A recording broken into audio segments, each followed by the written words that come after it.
Shevi'is, Aleph. Until one is permitted to plow in an orchard on the eve of Shavuot, Beit Shammai says as long as it benefits the fruit, but Beit Hillel says until Atzeretz. And the view of these approximates the view of those. What constitutes an orchard? Wherever there are three twos to a Beit Sah, if they can yield a cake of pressed figs of 60 Italian mana, the entire Beit Sah may be plowed for their sake. If less than no more than the space occupied by a gatherer and his basket beside him may be plowed.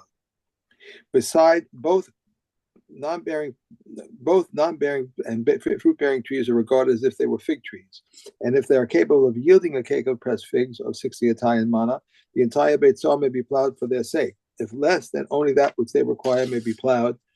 Okay. Okay. All right. So we just been speaking about fruit trees, and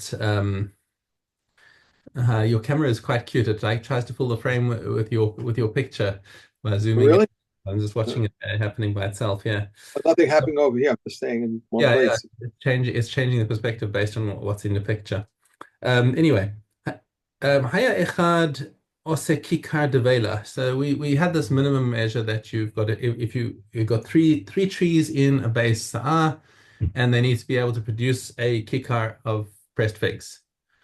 Okay. Now this Mishna is clarifying that means that all of them have to be capable of producing that amount. Okay. Haya echad ose kikar devela shnaim en osin, or shnaim osim ve'echad en ose en choshim lahem ela tzorkan. So if you have only one or two that can produce that amount, then all you're allowed to plow around is just around the tree, not the whole field. Okay. Unless you have from 3 to 9 trees inside that area, of which 3 are able to produce the minimum amount. Hayu asara. Now, as soon as you have 10 trees in this field, everything changes. Okay.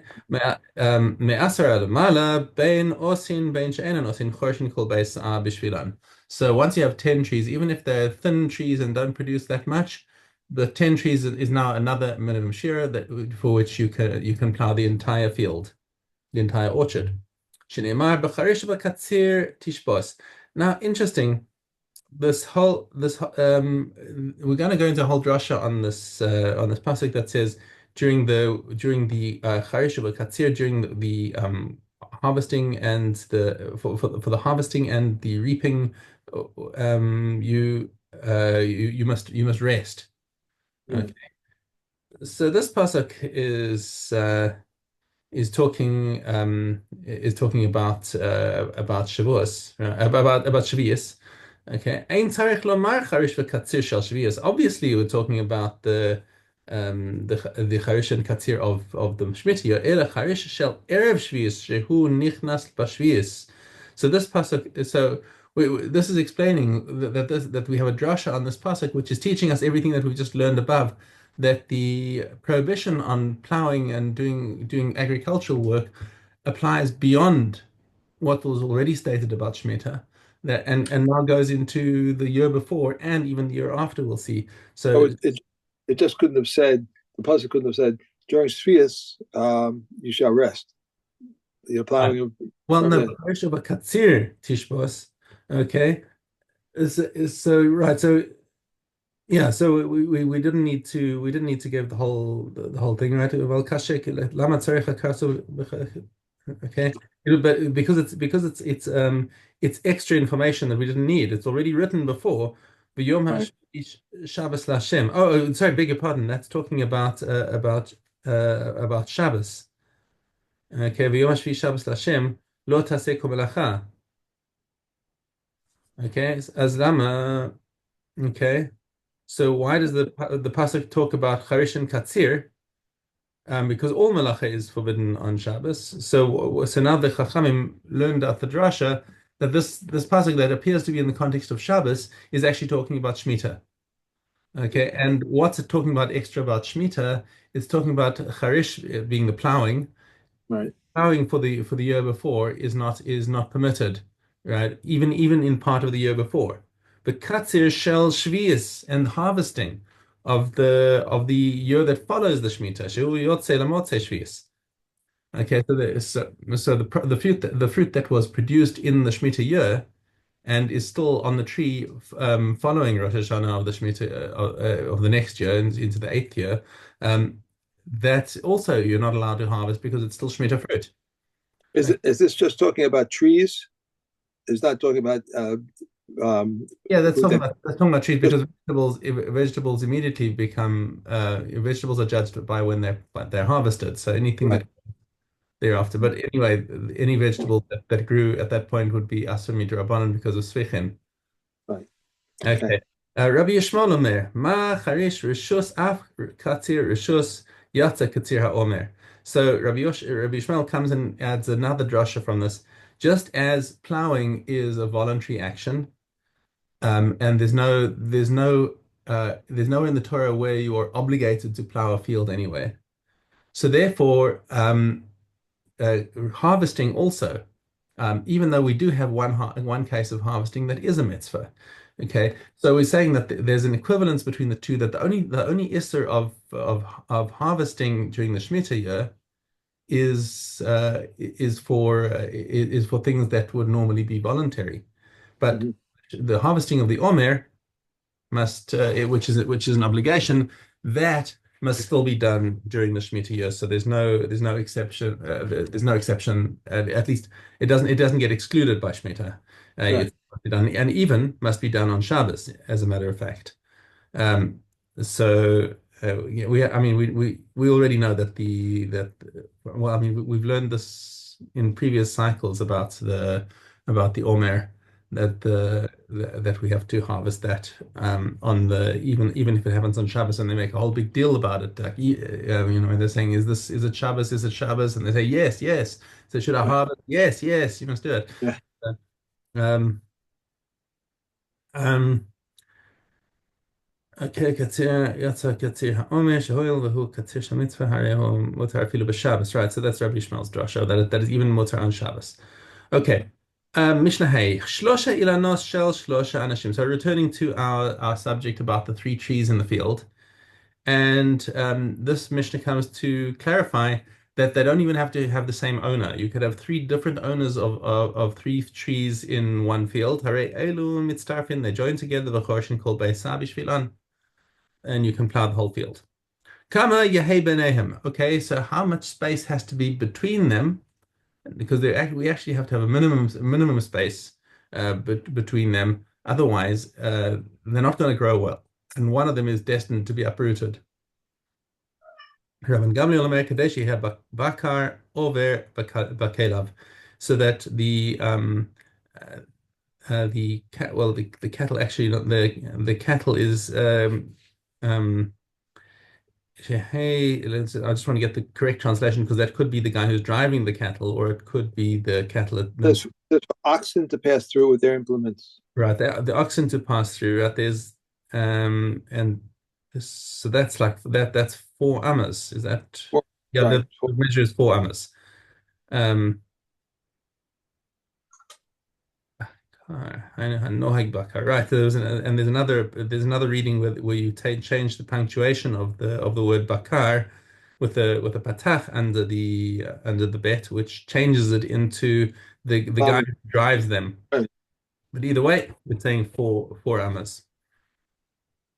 Okay, now Mishnah Vav, Esa Natios Mefuzaros. Now, what happens if you've got 10, 10 trees that are scattered within the Beit Sa'ah? Okay, that's what we've been talking about. Chorshin kol Beit Sa'ah b'shvilan ad Rosh Hashanah. Okay, so this now is talking about 10 saplings. Okay, that have just been planted and they are fragile and vulnerable, and they do well if you plow up their field. So here we have an even extra heter. Up until now, we've been talking about until Shavuos. Now Mhm. you've got saplings that have a field of 10 saplings that may be plowed all the way till Rosh Hashanah. Okay. Hayu asios shura umkafos atara. So if they were planted in a line or they were next to a fence or something like that, that doesn't work out as a heter for the whole field now.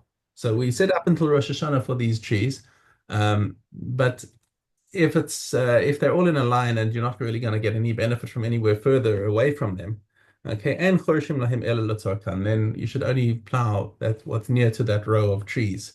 But if they're scattered, then we don't ask you to be fussy about that. Just plow the whole field and that's all. Right. Okay, All right. Good. back to Kilaim. Lion. Okay. Zion Dalit. If one causes his vine to overhang his neighbor's cereal crop, he rends it forbidden and is responsible for it. Rabbi Yossi and Rabbi Shimon say a man does not render forbidden that which is not his. Rabbi Yossi said it once happened that a man sowed his vineyard during Shevi'is, and the matter came before Rabbi Kiva, who said one does not render forbidden something that is not his. If a violent intruder sowed a vineyard and it was recovered from him, he cuts it down, even on the intermediate days of a festival. How much must he pay the laborers? Up to a third. More than this, he cuts as usual, even after the festival. To when on is he called a violent intruder? From the time it is forgotten. Okay. Let's fix this. Okay. And we're going to finish. We're going to finish. No, we're not going to finish. Sorry, made a mistake. Okay. All right. And Shevi'is. Goodbye. If one says to one who is not trustworthy in regard to Maestros, buy from me from one who is trustworthy and from him who tithes, he is not trusted. From so and so, he is trusted. If he went to buy from him and he said to him, I did not find him and I bought for you from another who is trustworthy, he is not trusted. If one enters a city and knows no one there and he said, who is trustworthy here and who separates the tithes here? A person said to him, I. He is not to be believed. If he said to him, so and so is trustworthy, he may be believed. If he went to buy from him and said to him, who sells here? He said to him, this one who sent you to me. Though they may appear to be exchanging favors, they may be believed. And if donkey drivers enter the city and said, mine is new, but my friend is old, mine is not tithe, but my friend is tithe, they are not believed. And Yehuda says they are believed. Okay. And Makshirin. Gimel. Concerning produce into which a leak drips, and he mixed them so that they may dry, Reb Shimon says they are included in the law of water as placed. But the sages say they are not included in the law of water as placed. If someone measured a cistern, whether along its depth or along its width, it is included in the law of water as placed. And these are the words of Reb Tarfon. Reb Akiva says along its depth is included in the law of water as placed, but along its width it is not included in the law of water as placed. If one stretches out his hand, his foot, or a reed into a cistern to ascertain whether it contains water, it is not included in the law of water as placed. To ascertain how much water it contains, it is included in the law of water is placed. If he threw a rock into a cistern to ascertain whether it contains water, the water that splashes is not included in the law of water is placed, and that which is on the stone is tahor. Okay. Kalim 21. Aleph. One who touches the upper beam, the lower beam, the heddles, the reed, the thread, which is placed upon the purple wool, or a swatch that he does not intend to leave there is tahor. One who touches the weft of the fabric, the standing warp, the doubled material which he placed upon purple wool, or a swatch that he intends to leave there is tameh. One who touches the wool which is on the distaff or on the ashvaya is tahor. One who touches the whirl before he uncovers it is tameh, and one who touches it after he uncovers it is tahor. One who touches the yoke, the cross by the collar, or the beam, even while they are in use, is tahor. And one who touches the handle, the barak, or the guide is tameh. One who touches the metal ring, the coulters, and the mole breads is tahor. Tameh. Rabbi Yehuda rules tahor regarding the coulters, since their purpose is only to increase the amount of dirt. And one who touches the handle of a bow saw, or at either end is tameh. And one who touches the string, the hand, the band, the bridge, the dowels, the carpenter's press, or the bow-shaped handle of the elga is tahor. Rabbi Yehuda says also one who touches the frame of a great saw is tahor, and one who touches the bowstring of or the bow, even if it is stretched, is tahor. A mole trap is tahor. Rabbi Yehuda says as long as it is set, it's considered connected. Okay.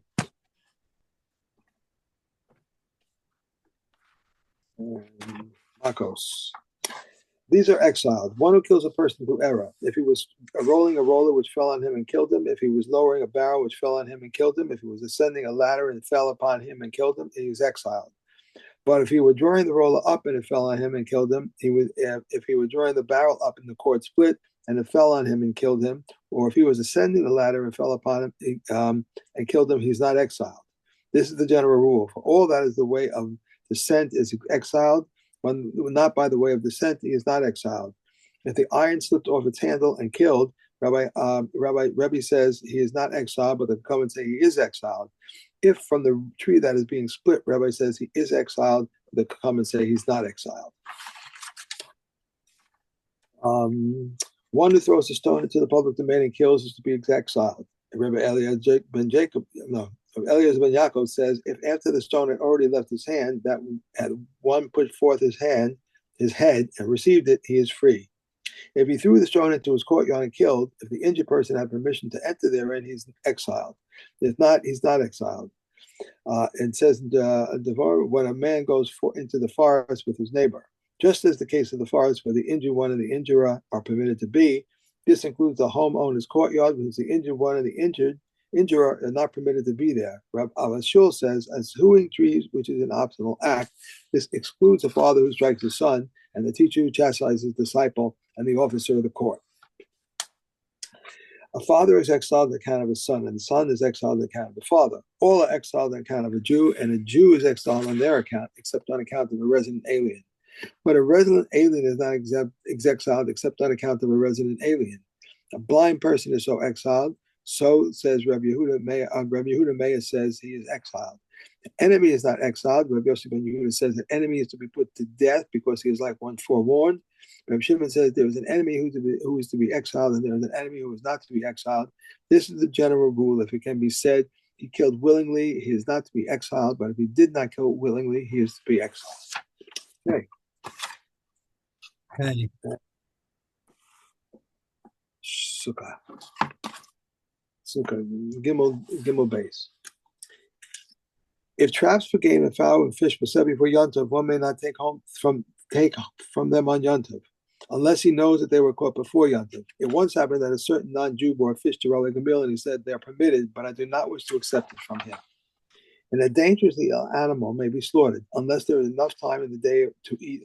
Unless there is enough in the day to eat of it an olive's bulk roasted. And Makiva says, even an olive's bulk raw from the slaughtering part. If he slaughtered it in the field, he may not bring it on a staff or a rod, but he brings it in his hand part by part. If a first thing fell into a pit, Rabbi Yehuda says an expert goes down and sees if it has a blemish. He may bring it up and slaughter it, but if not, he may not slaughter it. But Shimon says if its blemish was not perceived on the previous day, it is not considered prepared. Okay, and we are done. Okay. Okay.